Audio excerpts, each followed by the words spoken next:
This is Sam Long. I'm Ron Peters. And I'm John Newton. Welcome to the After Class Podcast. Because the best conversations happen After class. Thanks for joining us. Another episode of the After Class Podcast. We're glad to have you along. When you're listening to this, it's probably going to be freezing wherever you're at, because I think there's a polar vortex situation happening in the next few weeks. But for us right now today in Michigan in February, it's sunny and 60. It's unbelievable. Yeah. Today is February 9th, the day we're recording. And yeah, it is a gorgeous day. I think I might leave work just a bit early so I can get out there and do something outdoors today. Don't tell the boss. If we weren't recording, I would not be here right now. I can tell you that right now. I don't think I have to worry about I'd probably be doing yard work because there's some stuff that, and all the things don't drop until winter settles in, and oak leaf hydrangea leaves the size of footballs. I like to rake them out before it all grows out and gets all tangly. Yeah, I've got piles of leaves on my deck right now that I definitely could put into bags and hold until pickup starts again. Yeah. But whatever I got to do to be outdoors, it's the day to do it. It's amazing. It is beautiful. We attempted having small group outdoors. And a little breezy, though. It was huge wind gusts. 20-plus miles. And poor Laura was wearing shorts. Smart. She wanted to go do it, so it's like, all right, here we go. Did she learn a lesson or not really? She was glad when I said, yeah, let's call it. Yeah. We've talked enough. Let's go. We've braved it. So, but beautiful day. Yes. I'm not sure I've had a Michigan winter February 9 this warm. We set a new record today. Yeah, the high was like 50, and we're definitely past that. Yep. So, we broke whatever the record was. I think it was from 1990 was the last time it was this warm, and we broke the record. Awesome. But anyway, so hopefully you've been able to enjoy wherever you're at. I don't know. Yes. It's hard to say. I was thinking when this is going out somewhere in the 20s. It's going to be awful in the next few weeks. But 1990, that's like pre-Michigan. That's before I've even been to Michigan. So that's interesting. Yeah, it was that long ago. Oh. Sorry, Sam. No, it's fine. You always talk over me anyway. Not really. So before we jump into it, we just wanted to actually gauge, get some feedback on this format. We've not done a walking through a book like this before, and so we'd be interested to know how you, as the listener, are enjoying it. Whether you are or not, first of all, and if you are but would like to see something tweaked, we'd be interested in that too. So you're welcome to send us a direct message on Facebook, or you can probably comment on this episode in the comments and just say, you asked this question and whatever. We'd love to hear from you because we actually would really like to do it again, but if everyone hates it, we may have to not. We get a lot of messages, please. Yeah, this is brutal.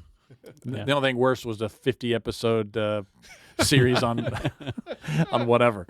So anyway, we'd love to hear from you, regardless, but especially on this particular question. Yeah. Another idea we're kicking around, you might want to give feedback, is the possibility of doing a series through intertestamental literature. So just like introducing listeners to the Apocrypha, the Old Testament pseudepigrapha, and maybe some Dead Sea Scrolls.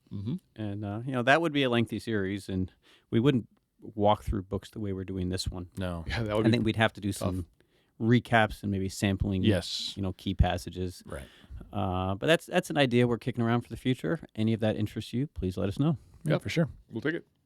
All right. Well, speaking of walking through the book, we have been for the last, I don't know how many weeks we've been doing this, but we're near the end, and I think we'll finish today. We have a little bit in 7 and then one last chapter, 8 in Song of Songs to finish up, and then we'll have been through the whole book. That probably will not be the end of the series. We'll likely do one more episode kind of on interpretive lenses that people bring to this book or have throughout time. We've kind of hinted at things here and there, but a more direct discussion. Probably 2 episodes. Right? John's always that. Well, we have that one with the potential guest speaker. TBD. Yeah. Right. TBD, exactly. Yeah. So anyway, let's get into it. We're in chapter 7. We're going to start in verse 10. And this is the woman who is going to begin talking. She has, this is following up the man talking, again, we talked about last time, focusing on her body, especially her breasts and the excitement about that. And so she's going to have her retort, but in a positive way. And she says, starting verse 10, I am my beloved's, and his desires for me. Come, my beloved. Let us go forth into the fields and lodge in the villages. Let us go out early into the vineyards and see whether the vines have budded, whether the grape blossoms have opened, and the pomegranates are in bloom. There I'll give you my love. The mandrakes give forth fragrance, and over our doors are all choice fruits, new as well as old, which I have laid up for you, O my beloved. Oh, that you were like a brother to me, who nursed at my mother's breasts. If I met you outside, I would kiss you, and no one would despise me. I would lead you and bring you into the house of my mother, and in the chamber of the one who bore me. I would give you spiced wine to drink, the juice of my pomegranates. So there's a lot there in various forms. But it begins, of course, with saying, let's go out into the fields, which we've seen before, the gardens, the fields, the what have yous. And again, this idea of let's see if the fruit is ripe and ready. Right. And there's, of course, the possible double entendre. Is it actually the fruit, or is it her fruit? Yeah. And has it blossomed and matured or not? Either way, that's on the table. Yeah, I strongly doubt that this is an agrarian thing. It's like, let's go check our crops and make sure that they're bearing fruit. The family that gardens together stays together, That's as I exactly always right. say. And Now- definitely wishes he was family. Well, we'll get to that. Without a doubt. But as much as I like going out, and checking on my crops to make sure that they're in bloom, this has got to be a reference to let's, see if our love is finally ripened, if we're at the time of like harvesting our love. Because like what she says, I am my beloved, and his desire is for me. Like, she is excited that her lover has only eyes for her. She knows that she is the sole object of his desire. And now she wants to say, can we consummate this? Can we take it to its final, destination? Yeah, and that's especially fitting, kind of being located here right after the poem where he expresses his love for her. Yeah. And then she can respond, yep, guess we both love each other. I've said it, he's said it. Now let's go forth together, right? Yep. Go forth to the fields, let's lodge in the villages, and let's see whether everything's sufficiently ripe. which kind of echoes 6:11-12, where they go down. She goes down to the orchard to look at the blossoms to see whether the vines have budded, whether there's a bloom. We've heard this before, and we've seen some of these images before. One thing that seems very new is the mandrakes. Sure. And those are not just any old fruit. Correct. They're an aphrodisiac, like oysters. Okay, yeah. Are oysters considered that? Yeah, oysters are supposedly the aphrodisiac. Supposedly. I have no idea. Right. I hate oysters, so I've never tried Right. them. It's kind of interesting. So the mandrakes gave forth fruit, which is like, I don't know, love potion number 9 situation. I don't know. But it's again, it's always about. I feel like it's always about setting the stage for romance, whether it's oils or fragrances, or in our day and age it'd be lighting candles. Yeah. Right. It's always setting the stage for this romance, and this would be included. So the mandrakes are there, and of course, I guess they're supposed to put you in the mood. Well, there's something in Genesis about that, like with Rachel and Leah. That's Yep. right. I can't remember, like one of their sons finds some mandrakes, and it's Genesis 30. yeah, I can't remember who like. Yeah, we have notes about this. Oh, okay, I didn't see the Rachel note there, so. wants Leah's son Reuben's mandrakes. Okay. And so and Rachel was really struggling more so than Leah to I guess conceive a son. Right. Yeah. And so maybe if she could get these mandrakes, so she kind of exchanged, you can spend some time with Jacob in exchange for these mandrakes, and that will increase her ability to be a little more reproductive in her time with Jacob, maybe down the road. Right. It's such a bizarre story because Leah and Rachel are both married to Jacob. Yep. But Rachel is the favored one. Yeah. But she can't have children. And so, but it's like, I'm going to do everything we can to possibly do this. So I will give up time with my husband to you, who's technically also his wife. Right. Yeah, exactly. But for the payoff down the road, right? Yeah. It's a fun sort of bizarre story, but it just goes to show like it's more than just it's almost like it's more than an aphrodisiac. It's not just that he's going to be in a romantic mood. She's hoping to procreate. Right. Exactly. And so there seems to be a little bit more to it than that. Well, and what's funny about that story is like Leah goes to him and says, "Hey, buddy, you're mine tonight." The ladies have talked, and you have no choice. Yeah, exactly. I'm sure he was like, "Oh, yeah, okay, whatever." He's like, "Oh, yep, now it's on the Google Calendar. I see it. So I guess it's Who am I with tonight? Oh my gosh, that Can't would keep be it awful. straight. Yeah. I know which wife, which concubine. That would be a gross situation eventually. Yeah. Oh, well. Definitely a pregnant phrase. Yeah. It's a bit much. But well played. But then it goes into the next, which is also a weird phrase, chapter 8, verse 1. Oh, I wish you were my brother. A little incestuous there. So that's how a lot of people frame it. Right. Probably it doesn't mean incest. Right. In the ancient, No hint of that. in the Middle East, in the ancient, ancient Near East, it's like there are even when married couples often don't show affection in public. Yeah. But family does apparently. Exactly. And so it's this idea where I wish you were my brother, so I could show the whole world how much I like, how much I love you and how much I care about you. Like we could actually do a little PDA that would be accepted.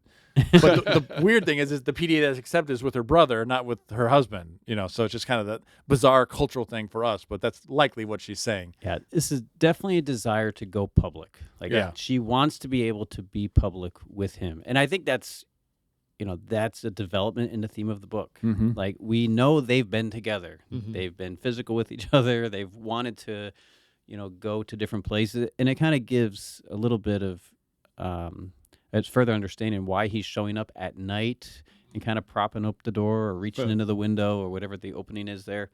And so they're finding a way to get together, but they're not able to do it in front of people. There's opposition, and we've talked about this is another theme of the book. There are people who are keeping them from being able to be together in a public way. And so this really is almost the peak of the theme of that hide and seek, that chase, the secrecy, and her just desire, that we could go public. And I'm not sure there's much more to do with this whole brother thing. It's like brothers can hang out together with their sisters in public. They can play games together. They can hang out. They probably sometimes hold hands, have their arm around each other. This culture is a lot more physical than ours. Yeah. And they could spend quality time together without anyone being upset about it. Right. That's what the end of first, and no one would despise me. Yeah. Right. Exactly. Like they'd be okay with it because it is a cultural norm for them, for a brother sister. But again, not a romantic way. Right. So like if you're walking down the street and you see like a guy and a girl hanging on each other, your first instinct would be they're siblings, not their spouses. Correct. And again, nobody's weirded out by that. That's just like they must be close family members, not anything else. Yeah. And it does remind me of the whole Isaac and Rebecca story where he was Isaacing her. But so that seems to be a little bit more than just brother sisterly, because they were saying they're brother and sister, but when the king looks at him, like, wait a minute, a brother shouldn't do that with his sister, right? They're playing together, but in ways that yes, siblings often don't. It's that's next level. So anyway, it kind of reminds me of that as well. Gotcha. Yeah. Now I see that. I see what you're saying. And we have the repetition of this notion of her leading him into her mother's house, and we saw that in 3:4. It's another kind of a repetition within the same book, and again, symbolic of, or just another instance of the primacy of the mother's house. And her being able to take him home is maybe, another form of the public nature that she wants to express. Well, what's kind of interesting about that is I think so often when we think of marriage, we think of a girl leaving her family and going to live with her husband. It's like the girl's got to leave behind her family and become a part of her husband's family. But she wants to take him into her mother's house. And it does make me think of like Genesis 2, for this reason a man will leave his father and mother, be united to his wife, they'll become one flesh. It kind of echoes that same theme. It's like, no, she doesn't have to leave home. She wants to invite him into her home. There's just something about that maybe challenges some of our assumptions about what marriage was like, in the ancient Near East, at least in Israel. Yep. Yeah. Agree. Ready to move on? I'm ready. All right. It's all you, Ron. All right. And So of course, here we have some kind of switching. So you want to do the first one, Ron, and I'll do the second one, then you'll do a third one. Sure. Sorry, we're picking up where? 3 and 4. 8, 3, and 4 for you. 8, 3, and 4. Got it. Just want to make sure I was reading the right verses here. Of Song of Songs, to be clear. Oh, see, I was in Proverbs. No See, That would like that I explain got a that right. Song of Songs 8, 3, and 4. Oh, that his left hand were under my head, and that his right hand embraced me. I charge you, O daughters of Jerusalem, do not stir up or awaken love until it is ready. Who is that coming up from the wilderness, leaning upon her beloved? Under the apple tree I awakened you. There your mother was in labor with you. There she who bore you was in labor. Set me as a seal upon your heart, as a seal upon your arms. For love is as strong as death, passion fierce as the grave. Its flashes are flashes of fire, a raging flame. Many waters cannot quench love, neither can floods drown it. If one offered for love all the wealth of one's house, it would be utterly scorned. That's some strong love. I'd say so. That is some powerful, powerful love. It seems to be 3 distinct voices in this section. From the here on out, it's a lot of bouncing back and forth, struggling to figure out who's talking and who are they talking to. That's why I think many interpreters consider chapter 8 as being like it's almost like you've run out of ideas and you're just kind of drawing from lots of different things and piecing them together. I'm not saying that's what's happening, but it has that feel to it. Yeah. At least this section of the chapter, like there's some material we want to get in here. Yeah. And we haven't fitted in so far, and this seems to be a nice place. It's like a student writing a paper. They found a really great quote. There's not a really good place for it, but they're still going to put it in there anyway. Like not understanding the footnotes, the places for that. Right, yeah. Well, I mean, part of me wonders, though, it's like if you think about, like, in music or sometimes in movies where, the drama builds to a climax. And when it hits that climactic moment, it almost does become a little bit chaotic in a way, because that's how you generate the energy of that. And like here at the end, if you've got a bunch of different voices all jumping in at the same time, is that because the story has hit that moment in the unfolding of the narrative, and it creates that kind of dramatic sort of, I'm losing my words here, but it's like that climactic moment in the unfolding of the story. So it's a little chaotic, but intentionally, because everything's happening. Yeah. Again, it's Maybe. somehow you capture that moment at the end of the story. Yeah, 3 and 4 seem to fit with everything we've done so far, right? Oh, that his left hand went under my head, and that his right hand embraced me. We've seen that before, right? She wants to be with him, and then she charges the daughter of Jerusalem not to awaken love until it is ready. That's the 3rd time, right? Yes. That she said it exactly that way. It's not the 3rd time she's addressed the daughters of Jerusalem, but warned them. And so she desires to be with him, and she warns her friends, really one last time, be careful with love. You're playing with fire. And it's a painful thing in many ways when, you find the one you want to be with, and there are all sorts of factors keeping you apart. Yeah. It would be better if you hadn't found each other yet. Right, or you hadn't followed up enough, right, with them, right, to form a relationship then that you can't do something with. Yeah. So better that we had just stayed kind of friends and not crossed the romance barrier too soon. Yep. But we did, and we can't go back. And now we're stuck in this awkward position. Yeah, and that's where the various roadblocks that they come at, face, the brothers or the guards in the middle of the night. Again, that's part of building tension into the story. It's like, we're so in love, we can't go back from here. We just want to embrace our love to the fullest, but things keep getting in our way. Well, that's good storytelling. That's romantic storytelling. The audience is just like, when are these people finally going to be able to, embrace their love without any obstacles? And again, this is written thousands of years ago. This might be part of how you tell a really good love story in that society. You throw a bunch of roadblocks in there, and people are like, oh, those poor lovers. When are they ever going to get past that? Right. But I think for me, it's fascinating that their response, though. And so she says in verse 3, oh, that his left hand were under my head and his right hand embraced me.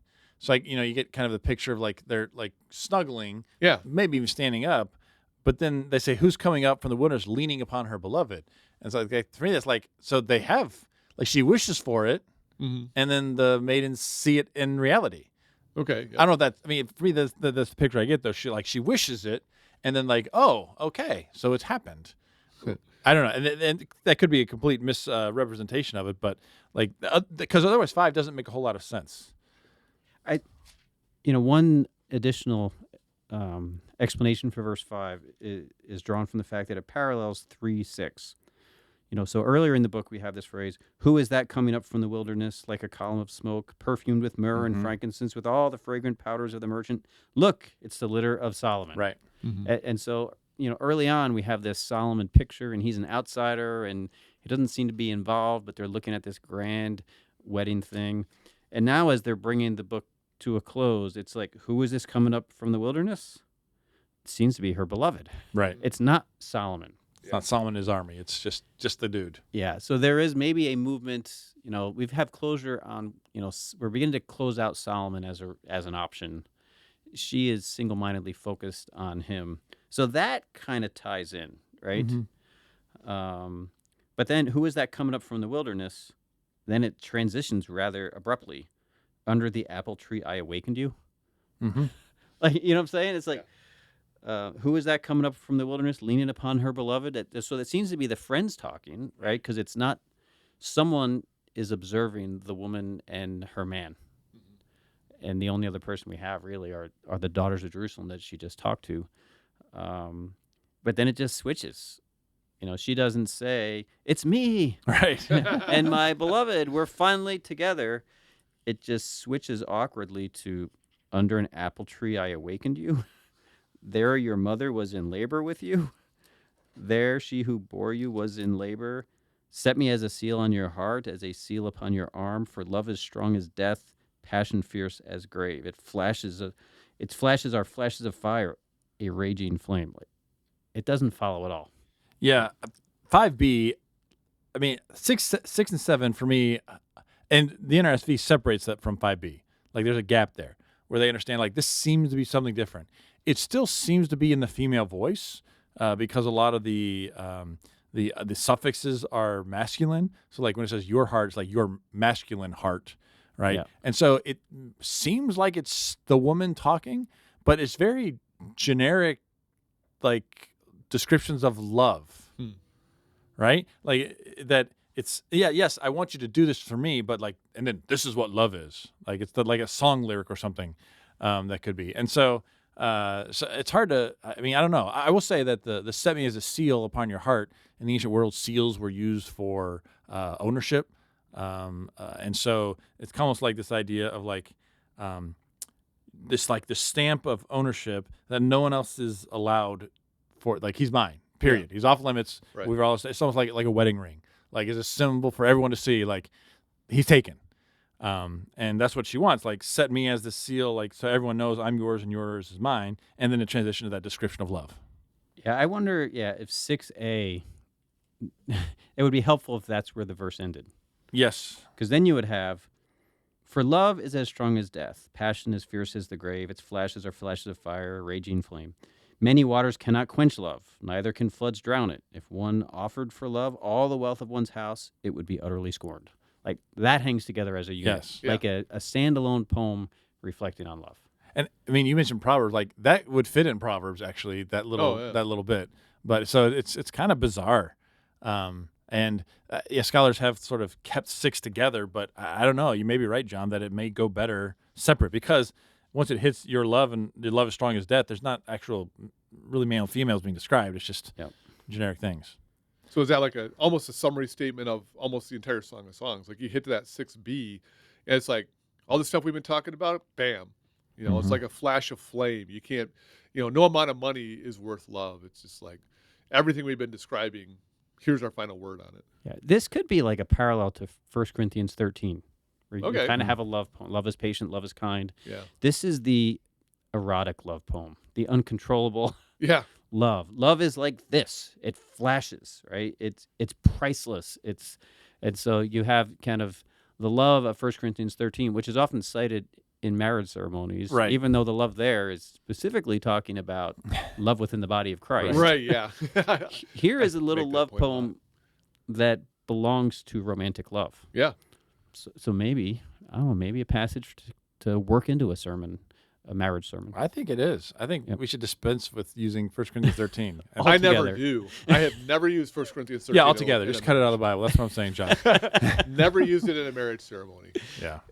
I only ever used it when the couple requests it, which is also not very often. Yeah. I mean, everything in there would apply. Of course it would. Right. But you shouldn't keep records of wrongs in a marriage either. It's a bad idea. But this one just gets so neglected, right? Yeah. I agree. Yeah.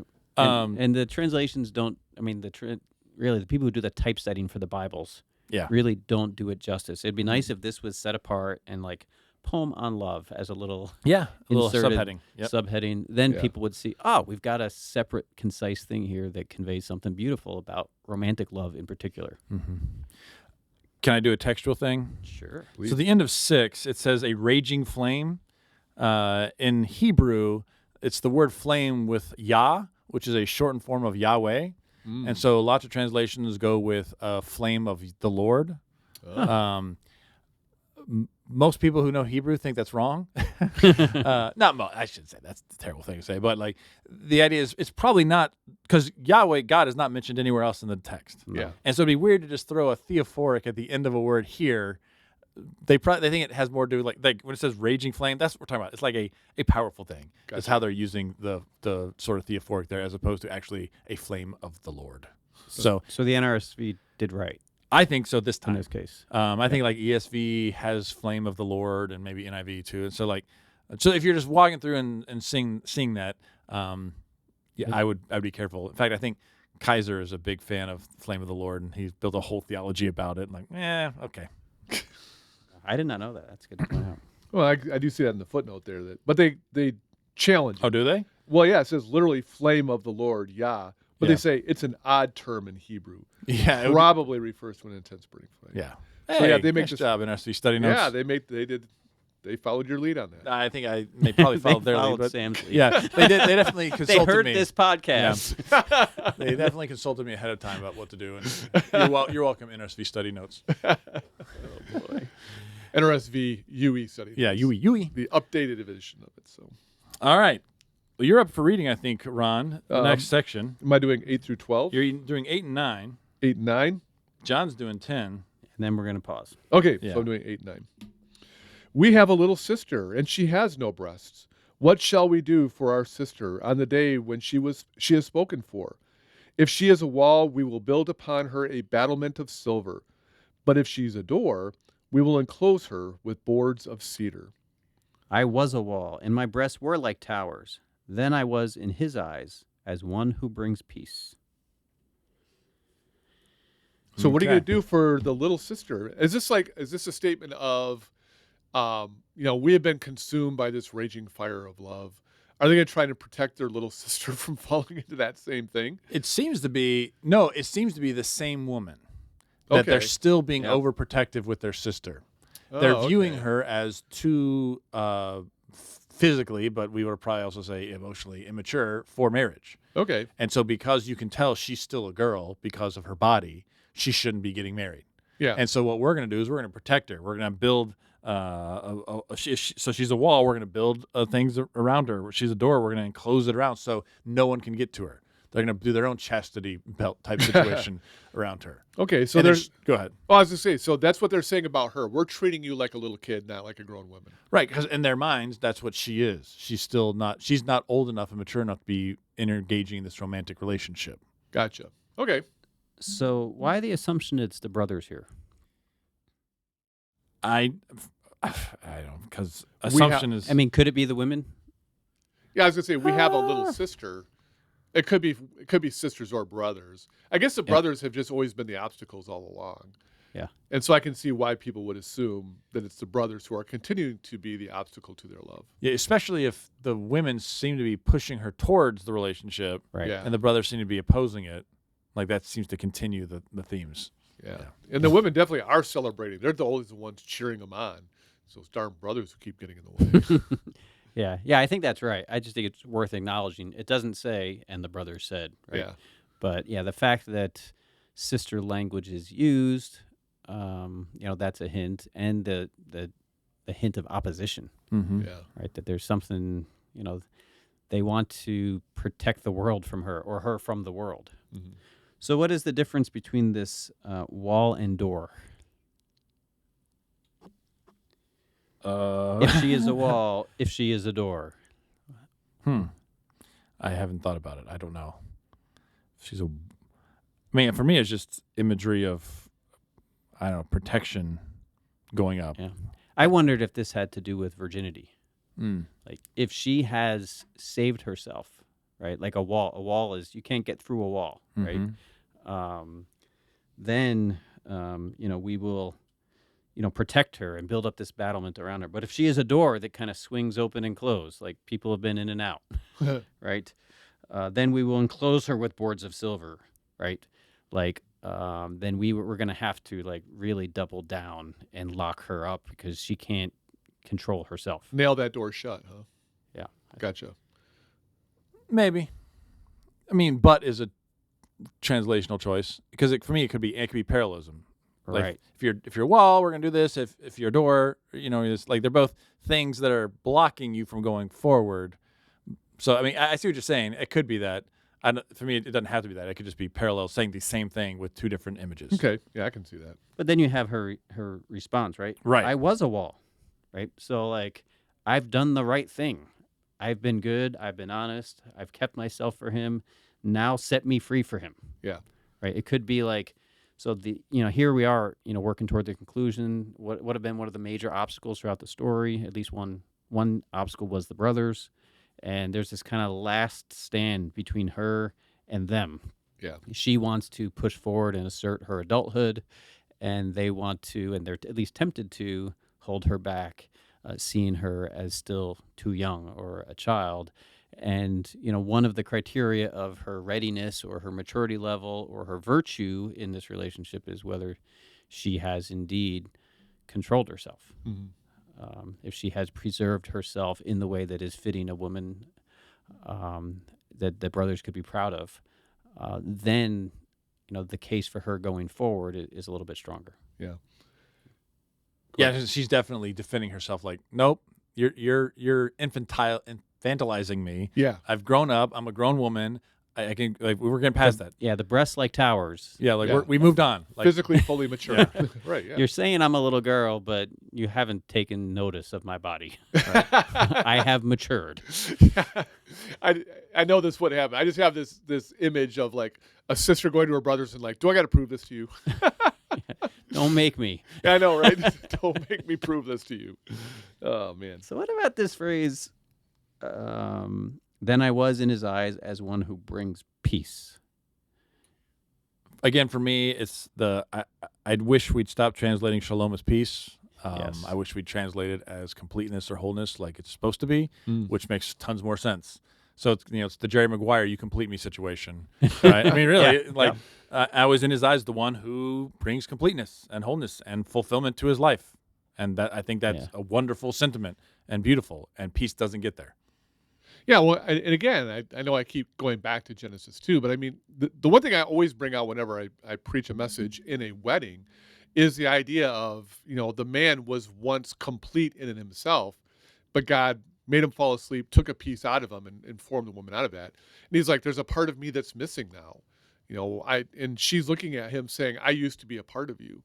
And you kind of get an echo of that. This is a very sort of Jewish way of thinking, that he looks at her and says, there's my missing part. I am incomplete, but when you come into my life, I find that wholeness that we're all craving. That's why we are all driven to find a spouse. It's like you fill up something that's lacking in me, and I'm so happy to have you as a part of my life now. So, does this justify the notion, someone wants to say, the idea of a soulmate is found in the Bible? For sure. That was sarcastic to all our listeners. Because a while back we had Branson Parler Yep. on the show, and he wrote an amazing book on sex, marriage, and singleness called Everybody's Story. If you haven't read it yet, you should go out and get it. Good book. It's a very good biblical theology of love, sex, marriage, and singleness. Mm-hmm. But he really pushes hard against the myth of romanticism, Mm-hmm. the notion that there is someone out there who can complete you. And in his basis is to say that that's way too much to put on a person. Yeah. Because you are broken, and a person can't make you another Right. broken person. Two brokens don't make a not broken. Right? Oh, right, yeah. The man and the woman need Christ to complete them, Christ to make them whole. But here, I don't know. The way you're reading that, Sam, it's kind of like he is not whole, and she is the one who makes him whole or complete. So is Branson wrong? Do I gotta send him an email? No, I think we're both right. I mean, the idea of like the idea for me of soulmate is there's only one person in the entire world that can Right, do this yeah. for me. I disagree with that. Agree. I think there's a type of person who, when we invest in one another, like that works. That it's going to work. It's going to bring that completeness. And so, I mean, it's ludicrous to think that in a world full of how many people, how many billions are on the planet now? Yeah. That there's only one, and we're going to find them, of course, in our own country, in our own town, which is it's ludicrous, right? And yet that's that. So yeah, I'm against that, but I don't. Well, so the predestined nature of it. Definitely that. Okay, but that's not just what Branson's going against. Sure, I understand that. I wouldn't put that all on one person, but I think there is a type of person with a type of personality and a mindset that is going to work really well with us, that's going to bring us to flourishing, whereas another person is not going to. There's nothing wrong with that person. They're just not the type of person for me, for you. Does that make sense? So like, your wife's great. She probably wouldn't bring flourishing to me, and I wouldn't to her. I guarantee I wouldn't bring it to her because, right? Because I know her. She knows me, right? Yeah, right. And so, there's nothing wrong with that person. It's just that would not work well for me. Yeah, yeah, and I'm a little nervous about that way of saying it. I think I lean towards what you're saying there, Sam, because I still agree with Branson. You don't want to burden somebody with, you are the one who completes me in a way that robs from the work that Jesus does in our life and the work that God is doing in our lives. So it's not that I'm disagreeing with Branson.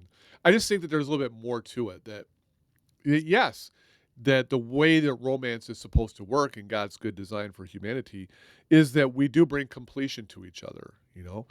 My wife fills up something that I am lacking, and I'm so glad to have her in my life. Now, she's not a Christ person in my life. There's still work for God to do. But that doesn't, for me, take away from the beauty of what God intends for marriage. And again, two people coming together and being more than just some of their parts. There's a completeness that we bring to each other that is a part of God's design. Yeah, I agree. I think grounding it in Genesis is helpful. Yeah. Like, the two become one flesh. And in that sense, they become something that completes the other one. Yeah. Right. They become a whole that is greater of the individual parts. Right. Yeah. And so that might be a way to say this. Right. But the dangerous part is to say, I guess a person is incomplete until they find a spouse. You know what I'm saying? Like, they're incomplete until they find the one they love. Mm-hmm. That Christ was somehow incomplete because he never got married, like, as a human. Right. So there's that aspect of it.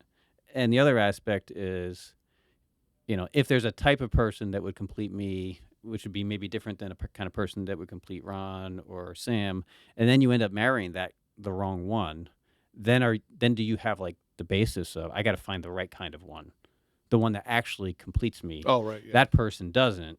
And then you kind of set yourself, part of the problem with the myth of romance or the person completing you is that once you have that, and that person, there's this thing, Stanley Hauerwas is a very famous theologian. He has this thing called Hauerwas's law that you always marry the wrong person. and he's not saying that we all pick badly and our spouses are somehow, there's something wrong with them. But like, when you get to know something, you always find out, yeah, these are the things why I chose you. But there are just certain things that I was hoping I would get out of a spouse that you don't do. Right. Or maybe you completed everything about me that I wanted when I was 19. But, now that I'm 20 or 30 or 40, like, my needs have shifted. And that thing that was so good for me back then, now I wish I had something different that fit me better. So I don't know, like, you know what I'm saying? Like, yeah, I get it. A type of person who completes you, does that set you up for divorce? I think it's just more broadly than that I think that men and women do complete each other in some way. It's not that I think, again, to what Sam was saying, I think you're right that there are just better fits. But you're not wrong, John, that nothing is a perfect fit. And that's probably part of the brokenness of this world. I mean, part of Genesis 2 is God's ideal for humanity. And then we have to admit we're living in a broken world where things don't always play out the way they're supposed to. But the plan for humanity didn't stop. And so there's a beauty to marriage where we are supposed to complete each other that I think God still wants for us. Within that, we recognize we're still broken people, and so we don't experience it maybe to the fullest extent because of the power of sin and the way it destroys things. But we can still find it. And there's still this part of us, too, that looks forward to the future, Jesus said at the resurrection they don't marry or give it in marriage. Some people are like, I'm just going to resurrect now. not literally, but they're embracing a resurrection mindset to say, if I'm not going to be married at the resurrection, then I just don't need to embrace that now.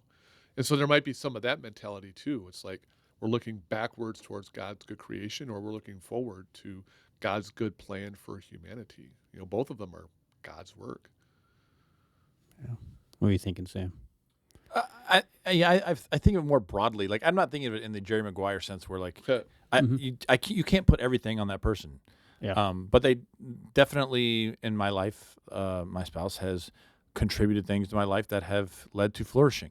Yeah. And for me, that's what I think of when I think of this whole completeness. Is they're doing something in my life that I would have had to seek elsewhere, maybe from God. God could have brought that flourishing, which is part of the whole singleness idea. But the body of Christ, right? Yeah. But for me, it came from my wife, and I'm thankful for that.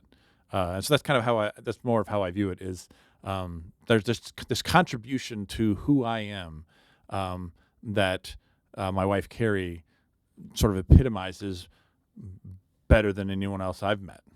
Yeah. And so that's where I land. Yeah. And so maybe it's appropriate to talk about this, like, once you've chosen marriage, once you've chosen that I am incomplete in so many ways and broken in so many ways that I need others to help complete me.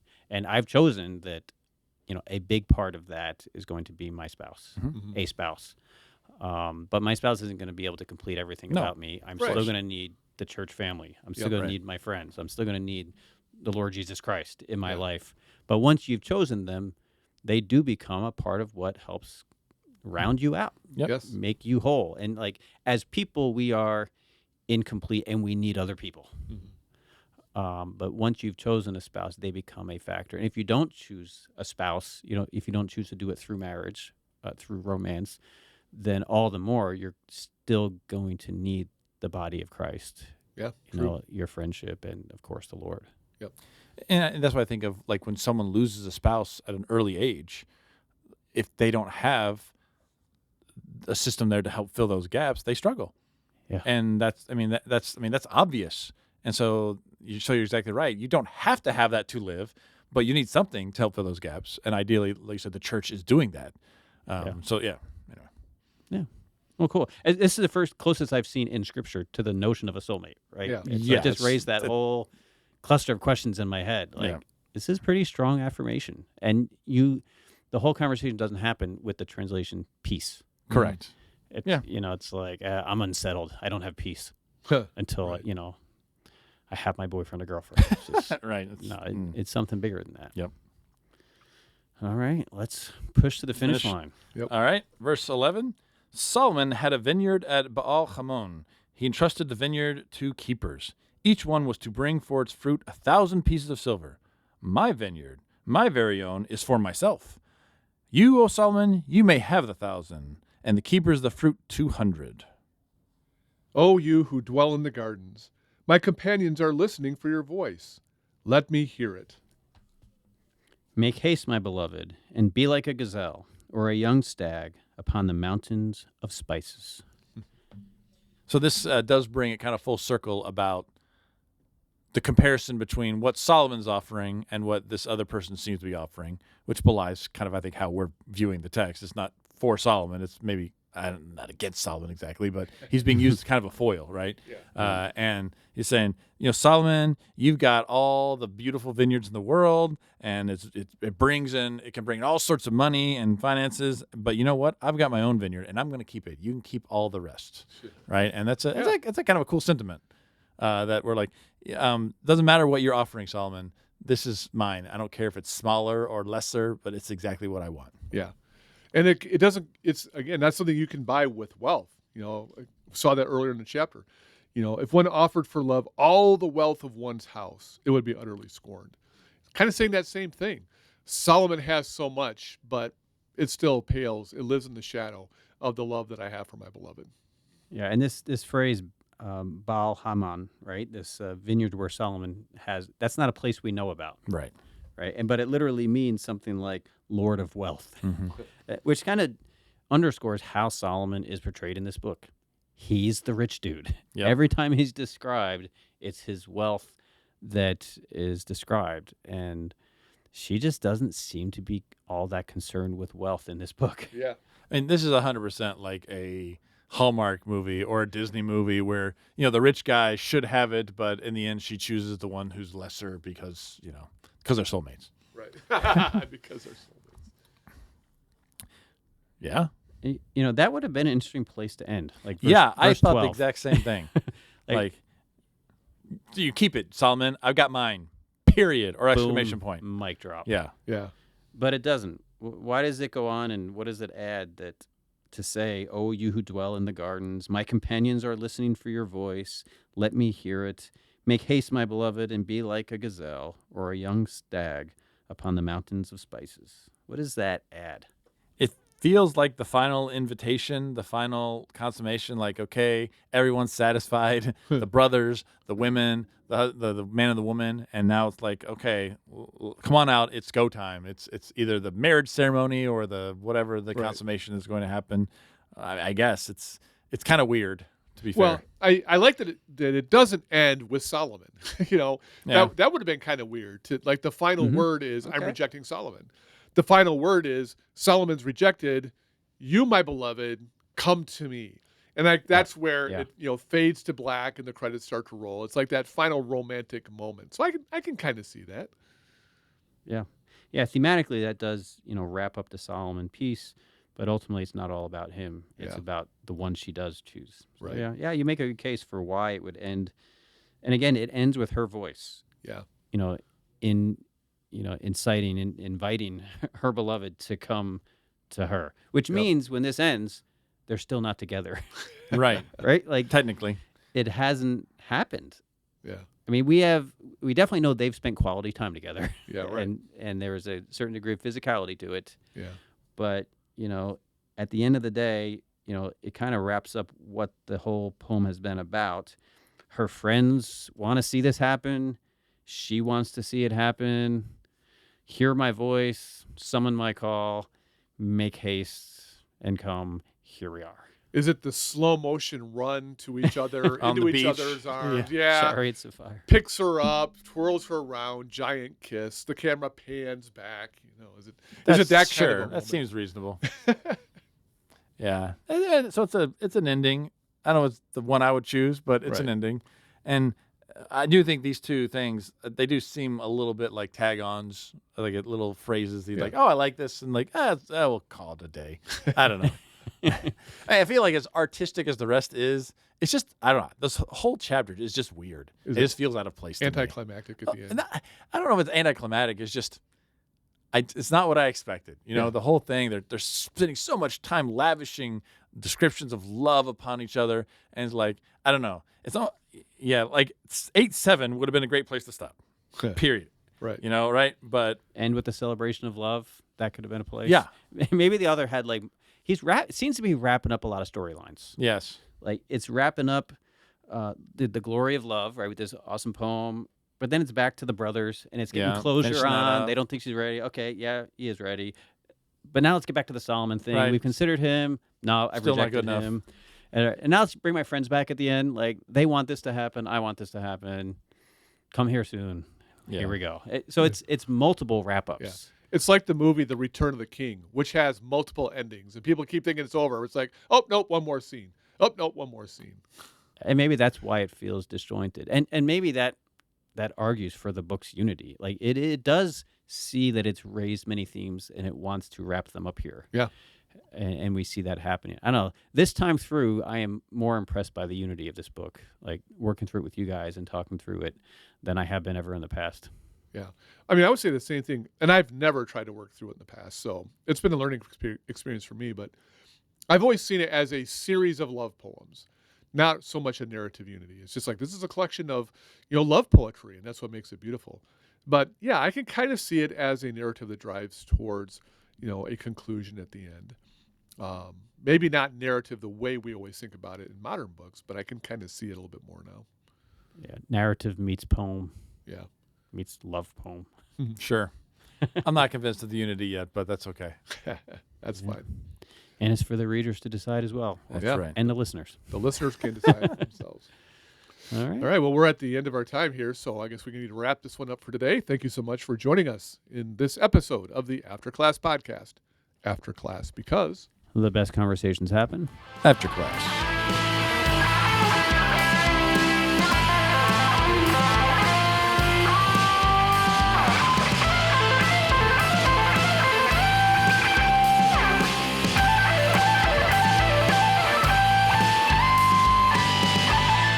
Thank you for listening to this episode of the After Class Podcast.